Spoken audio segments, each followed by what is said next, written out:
안녕하세요. 대구 상원고등학교 국어교사 박전현입니다. 자, 오늘은 수능 특강 독서에 나오는 인문 분야의 글, 역사의 시대 구분입니다. 사진이 굉장히 아름답죠. 지난 가을의 제가 근무하는 상원고등학교 풍경인데요. 지난 가을이니까 이미 역사가 되어버렸죠. 자, 그렇지만 역사도 현재와 밀접한 연관이 있을 겁니다. 그죠?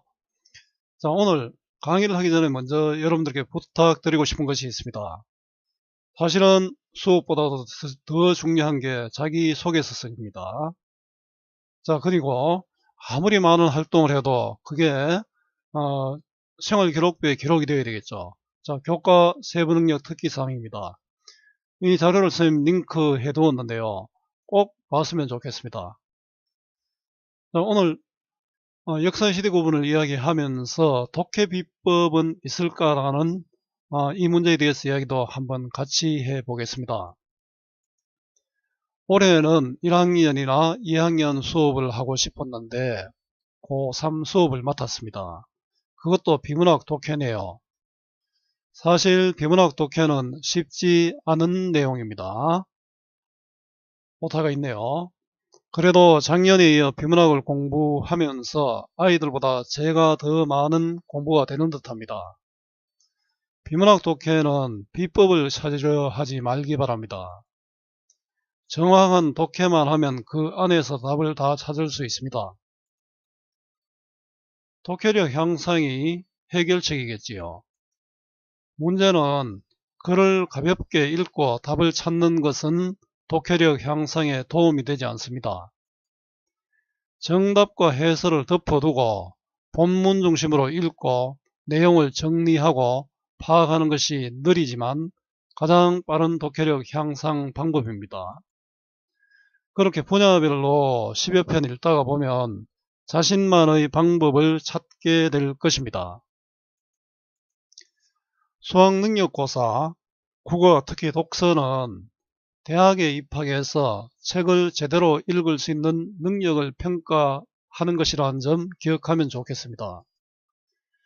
선생님도 열심히 자료를 만들어 여러분들을 응원하겠습니다. 모든 내용을 다 다루지는 못해도 준비한 자료는 어디에서도 만날 수 없는 자료로 만들어 보겠습니다. 저하고 수업을 하는 대구 상원고등학교 학생은 물론 전국의 고3 학생 여러분 힘내십시오. 자, 우리 문학의 시대 구분으로 시작을 해 보겠습니다. 신라 이전의 문학을 고전문학, 고려와 조선까지의 문학을 조선 전기까지의 문학을 중세문학, 조선 후기의 문학을 근대문학, 논란이 있기는 하지만 일제강점기 이후의 문학을 현대문학으로 나누어지지요. 이러한 고전, 중세, 근대, 현대 등의 시대 구분은 문학만이 아니라 모든 분야에서 통합니다. 이러한 시대 구분은 어디에서 출발했을까요? 바로 유럽의 역사학에서 출발했습니다. 역사학의 시대 구분 3분법과 유럽의 근대 역사학입니다. 바로 본문을 보도록 하죠. 전통적으로 역사의 시대 구분과 관련하여 가장 널리 사용되는 방법은 역사시대를 고대, 중세, 근대의 세 시대로 구분하는 방법입니다. 역사를 구분하는 가장 보편적인 방법이죠. 여러분 고대사회, 중세사회, 근대사회 이런 말 많이 들었을 겁니다. 유럽에서 처음으로 시도되었던 3분법은 르네상스 시대에 인문주의자들의 시대인식에서 비롯되었다. 자, 그들은 자신들이 살던 시기에 새로운 시대가 도래했다는 의식을 가지고 있었는데, 자, 3분법이 시작이죠. 르네상스 시대의 인문주의자들의 인식에서 시작되었다 이런 뜻이죠. 여러분들이 제문을 읽다 보면 기억 A, B, C 이렇게 나온 부분은 문제와 관련이 있죠. 자, 기억 인문주의자들은 어떤 특징을 가지고 있었는지 생각을 했는지 그런 점을 생각하면서 읽어야 될 겁니다. 자, 도래는 어떤 시기나 기회가 다가왔다는 뜻이죠. 자, 새로운 시대란 이전에 있었던 영광의 시대가 다시 찾아왔다는 의미였다. 3분법의 시작과 새로운 시대의 의미인데요. 지금 현재의 시대는 새로운 시대다. 이런 전제를 하는 것은 현재 바로 앞에 있는 시대는 새롭지 않았던 시대다. 이런 뜻이 되겠죠. 이들에 의하면 과거 그리스 로마 시대는 찬란한 인류 문화의 꽃이 만개한 황금기였다. 그런데 로마 제국이 멸망하고 북유럽에서 게르만족이라는 야만족이 내려와 암흑기가 되었다는 것이다. 맞는지 틀린지는 몰라도 이렇게 인식을 했다는 것이죠. 자, 그래서 르네상스는 죽었던 고대 문화의 빛이 다시 살아났다는 것을 의미한다. 자, 르네상스를 그래서 문해부흥이라고 하죠. 옛날의 문화가 다시 일어났다는 뜻이다. 그죠? 자, 르네상스 인문학자들이 바라본 역사입니다. 그죠? 결론적으로 역사의 시대 구분은 과거 황금기 시대인 고대가 있고 그리스 로마 시대죠. 그것을 되살린 시대가 근대다. 바로 근대 시대고요. 중간이 야만인 시대인 중세다. 게르만족이 지배한 시대다. 그죠? 자, 역사의 시대의 구분과 특징입니다. 자, 유럽에서 시작된 역사의 3분법입니다. 자, 독해력을 향상하기 위해서는 단락을 읽고 단락의 내용을 정리해보는 활동 꼭 필요합니다. 르네상스 시대의 유럽 인문학자들은 과거의 황금시대인 고대 로마 제국 멸망 후 야만적인 게르만족의 시대인 중세, 고대를 되살린 르네상스 시대를 근대의 3분법, 르네상스 시대를 근대로 3분법으로 구분했습니다. 이와 같은 3분법에서 주목해야 할 점은 유럽에 생성된 근대라는 개념이 단순히 시간적 의미만이 아니라 발전의 뜻을 내포하고 있다. 자, 고대, 중세, 근대로 했는데 근대에는 시간만 지금 가까운 시기대가 아니고 발전한 시대란 이런 뜻이다. 그죠? 자, 내포는 어떤 성질이나 뜻 따위를 속에 품고 있다. 반대어가 외연이란 말이 있습니다. 내포와 외연. 자, 그것도 중세의 암흑으로부터 빛의 시대로 나아갔다는 극적인 발전의 의미를 가지고 있다는 점이다. 자, 근대의 개념이죠. 근대는 시간적 개념도 있고 또 발전의 개념도 있다. 그래서 인문주의자들은 이제 새로운 빛이 다시 켜졌으니 바로 문해부흥이죠. 이 빛의 인도를 받으며 인류 역사는 발전할 것이라 생각했고요. 이러한 사고는 다음 시기인 계몽주의 시대에도 그대로 이어졌고요. 인문주의 다음에 계몽주의로 이어졌습니다. 그리고 이와 같은 삼분법적인 시대의 구분과 역사 인식은 19세기 중엽 이후 유럽의 근대 역사학에 지대한 영향을 미쳤다. 자, 인문주의자들의 발전에 대한 생각 및 후대에 끼친 영향입니다. 자, 인문주의 다음에는 계몽주의로 이어졌다는 내용이 나오네요. 3분법의 근대가 내포하고 있는 발전의 의미입니다. 자, 두 번째 단락도 정리해 볼까요?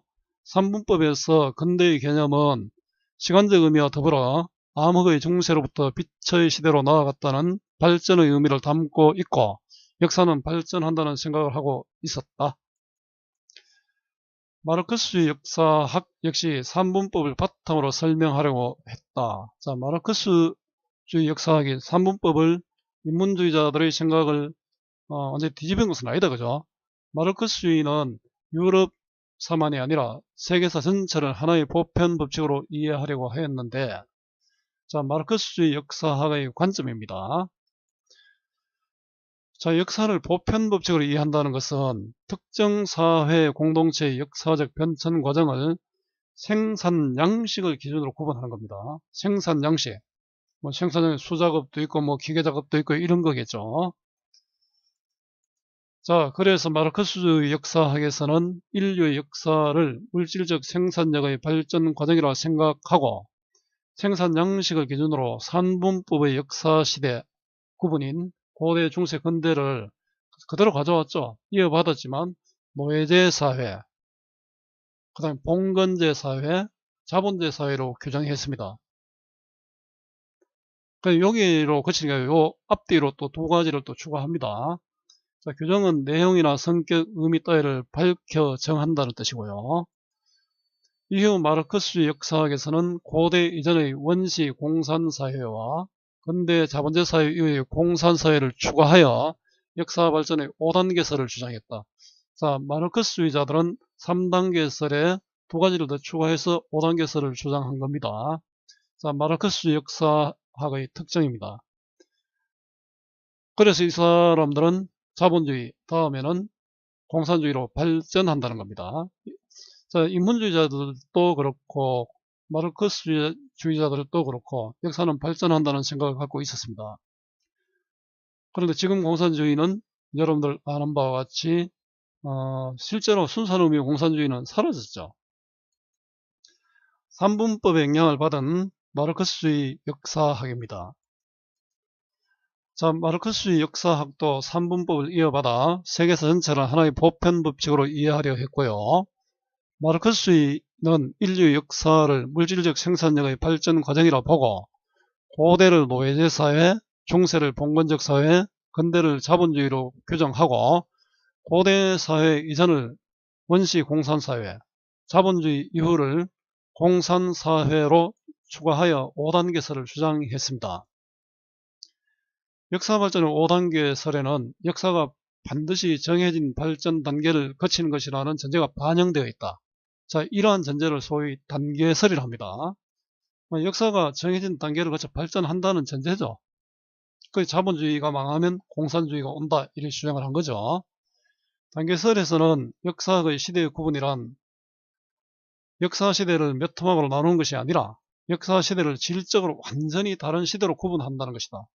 예를 들면은 자본주의와 공산주의는 그 시간만 바뀐 게 아니고 완전히 달라졌다 이런 뜻이겠죠. 각 시대를 단계적으로 이행하는 것은 역사적인 필연이라 생각했다.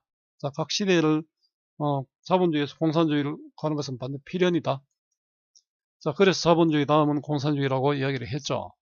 그리고 이러한 역사 발전의 단계를 바탕으로 현재에 대한 평가와 미래에 대한 전망을 이끌어낼 수 있으며 그래서 현재를 이렇게 평가했고 미래는 이렇게 될 것이다 라고 주장을 할 수 있었죠. 역사의 시대 구분 방식도 유럽뿐만 아니라 전 세계에 보편적으로 적용될 수 있다고 보았습니다. 마르크스주의자들의 단계설의 특징이다. 그죠? 자, 그런데 잘못된 전제는 문제를 유발할 수 있겠죠. 여러분들도 어떤 문제를 해결할 때 전제가 잘못되어 버리면 해결하기 어렵죠. 자, 역사학의 단계설과 역사의 시대 구분입니다. 역사 발전의 5단계설은 역사의 시대를 질적으로 완전히 다른 시대로 구분하여 역사는 발전한다고 생각했고 세계사에서도 보편적으로 적용할 수 있다고 생각했습니다. 그러나 마르크스주의 역사학과 단계설의 영향을 받은 유럽의 근대 역사학은 유럽의 역사 발전 과정을 바탕으로 전 세계의 보편적인 역사 발전 과정을 설명하려 했기 때문에 이게 원인이죠. 그 잘못된 것으로 설명하려 했기 때문에 문제가 생긴다는 것이겠죠. 자문화 중심주의로 귀결되게 됩니다. 내 눈으로만 본다 이런 뜻이죠. 유럽과 다른 역사적 발전 과정을 거친 비서구권의 역사를 올바로 조명하지 못하고 비정상적인 혹은 시대에 역행하는 사회로 치부하기도 했다. 이게 결과죠. 자, 치부는 마음속으로 그러하다고 보거나 여긴다는 것이죠. 예를 들면은 우리도 그런 경우 있지 않습니까? 아프리카 사람들 보면 저 미개인이라 하죠. 근데 아프리카 사람들은 아프리카 사람들 나름대로의 삶의 방식으로 살아왔다. 그죠? 자, 마찬가지로 유럽인들이 우리나라나 이런 나라를 볼 때, 저것도 이상하다 이렇게 생각할 수 있겠죠. 자기의 기준으로 보면은 결론도 잘못될 수밖에 없죠. 우리 사회생활도 마찬가지입니다. 다른 사람의 입장에서도 바라볼 수 있어야 되죠. 우리 역지사지라는 그런 말이 생각이 나네요. 자, 결국 유럽의 근대 역사학은 유럽인들이 자신의 기준을 가지고 타자를 재단하는 잣대에 불과하다는 비판을 받았다. 자, 이게 평가죠. 자, 재단은 옳고 그름을 가려 결정한다는 뜻인데 자기 기준으로만 보면 안 되겠죠. 남자의 입장에서 여자를 보거나 또 여자의 입장에서 남자를 보면 안 됩니다. 그죠? 서로 다름을 인정해야 됩니다. 그죠? 틀린 게 아니고 다르죠. 자, 마르크스주의 역사학과 단계설의 영향을 받은 유럽의 근대 역사학과 또 그 한계입니다. 세상에 보면 완벽한 것이란 없는 것 같습니다. 유럽의 역사를 바탕으로 전 세계 역사를 설명하는 데서 자문화 중심주의로 귀결되고 그로 인해 자신의 기준으로 타자를 재단하는 한계를 가지게 된다는 것입니다. 자, 여러분들 본문을 봤는데 선생님이 수업한 내용이 좀 도움이 되었으면 좋겠습니다. 가장 중요한 것은 내용 정리죠. 지문을 읽고는 반드시 내용을 정리해 보세요. 분야별 10편만 하면 됩니다. 자, 이거의 경우는 3분법과 유럽의 근대 역사학, 이게 주제가 되겠죠. 자, 주제를 찾아보고요. 자, 그 다음에는 단락별로 내용을 정리해 보라는 것인데요. 선생님 앞에서 각 단락 끝에서 해봤죠. 자, 이 부분은 강의에서는 생략하도록 하겠습니다. 뒷부분 보고요. 그 다음에 문제 해설도 해두었습니다. 여러분들 정답과 해설에 있는 내용을 보다 좀 더 보완해서 해두었는데요. 그 부분도 강의에는 생략하겠습니다. 여러분들 교재와 정답 해설자를 참고하고요. 아마 지금 EBS 교재를 여러분들 공부할 때 문제에 대한 해설은 많이 볼 수 있습니다. 또 우리 책에서도 교재 정답과 해설도 정의가 되어 있고, 그러나 본문에 대한 이해는 잘 안 되어 있습니다. 그죠? 자, 선생님은 본문 중심으로 자료를 준비했습니다. 여러분들이 좀 반복해서 읽어봤으면 좋겠습니다. 자, 국어 공부의 기본은 반복과 복습입니다. 자, 오늘 공부한 역사의 시대의 구분이 여러분들에게 조금이라도 도움이 되었으면 좋겠습니다. 수고 많았고요. 오늘 또 고맙습니다.